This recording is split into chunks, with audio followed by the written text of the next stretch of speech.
ቀለጥ አለካ። እውነቱን ነው ለካ። ዛሬ ደግሞ አንድ አይነት ልብስ ለብሰው መጡ ማለት ነው።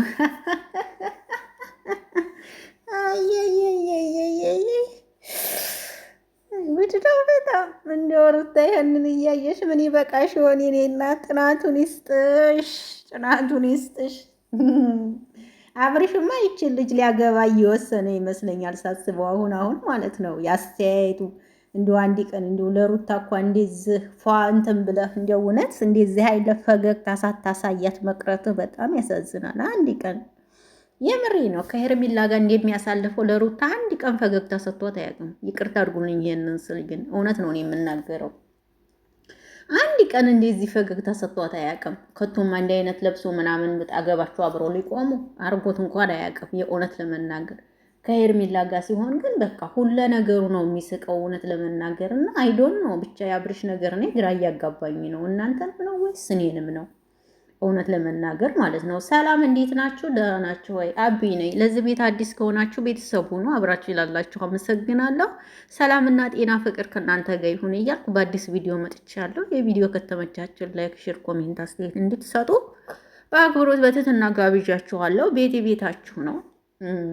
እንግዲህ እንደምታዩት ነው ዛሬ አንድ አይነት ለብሰው መጡ ማለት ነው። የእውነት ከእኔ እንጃ ቢያንስ እንኳን ትንሽ እንኳን ለሩታ ለሄርሜላ የምሰጣትን ቦታ ለሩታ እንኳን ትንሽ አልሰጠሃትም። እውነት እኛ አብረናችሁ ያለን አድናቂዎቻችሁ ተከታዮቻችሁ ነን። እውነት እስከ ዛሬ ድረስ ማለት ነው። አንድ ቀን እንኳን እንደዚህ አይነት ደስታ ስታታጠቀም በጣም ይገርማል። ለከሷ ጋር ስትሆን ግን በቃ ጥርስ ቀርቶ አይደለም ሰውነቱ ሁሉ ይስቃል። ከሄርሜላ ጋር ስትሆን አይዶን ነው ወይስ ሩታ የት ሄርክ የት ወጣህ ተሰትረት ተቀመጥ ምናምን ስለምትልህም እንደሆነ አላውቅም። አይዶንት ነው ውዶችዬ፣ እንደዛ ይመስለኛል። በቃ ሩታ በቃ እሷ ለአንድ ሰው ታምና የምትኖር ሰው ስለሆነች በቃ ሁሉም ሰው ስትር ብሎ እንዲኖር ትፈልጋለች። ገባችሁ አይደለ? ያንን ደግሞ እሱ አልወደደውም ይመስለኛል። በቃ አሁን አብርሽ ይሄ ሲባል አልወደደውም። የት ወጣህ የት ገባህ ምንድነህ ምናምን ሲባል ይሄንን እየወደደው አይመስለኝም ማለት ነው አብርሽ።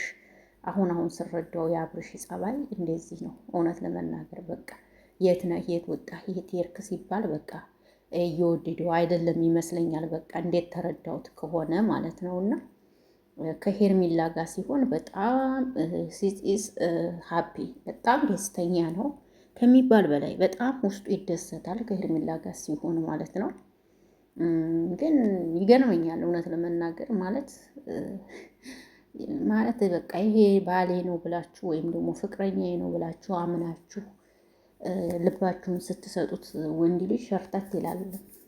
እውነት ለመናገር ሩታ ማለት እኔ ባልላችሁም እናንተ ታውቃላችሁ። አብርሽ ሩታ ለአብርሽ ምን ሆናለች ምናምን የሚለውን ራሳችሁ ታውቁታላችሁ። አብረን ተከትለናቸው ያለን ሰዎች ነንና፣ ነገር ግን እንዲህ አይነትን ሰው አሁን ላይ ማንም አልወደደውም። በቃ አያችሁ፣ ፈታ የምታረግ የምታስቅ የሆነ በቃ ሀቢ የምታደርግን ነው የሚፈልጉት አሁን ስረዳችሁ ማለት ነውና፣ አሁንም አብርሽ ከእሷ ጋር ሲሆን ያለው ፈገግታ ያለው ደስታ ያለው ነገር ሁሉ በቃ እንደጨመረ ነው ማለት ነውና፣ እኔ እንጃ ምን እንደምል ብቻ አላቅም።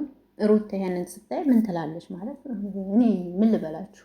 እናንተ ብትሆኑ ምን ታረጋላችሁ? ይሄ ለእናንተ ጥያቄ ሰጥቻችኋለሁ። እናንተ ብትሆኑ ምን ታረጋላችሁ? ማርያምን የመሬ ማለት እንደዚህ የሆነ እንደዚህ አንድ አይነት ልብስ ተለብሶ እንዴ!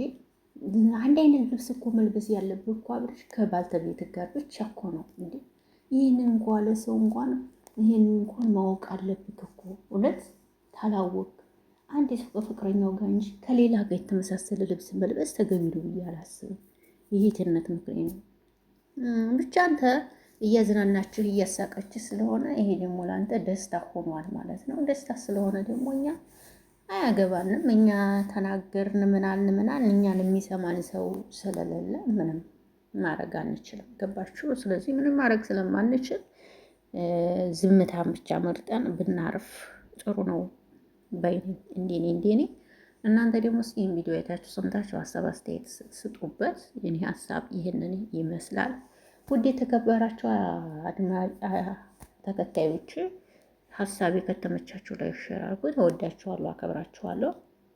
እንግዲህ የመሰለኝን ተናግሬያለሁ። እናንተ ደግሞ የመሰላችሁን ተናገሩ። ምክንያቱም ሁላችንም ሴቶች ስለሆን ትክክለኛ ፍርድ እንፍረድ። ይሄንን ነው የምለው። በቃ ሌላ ምንም ማለት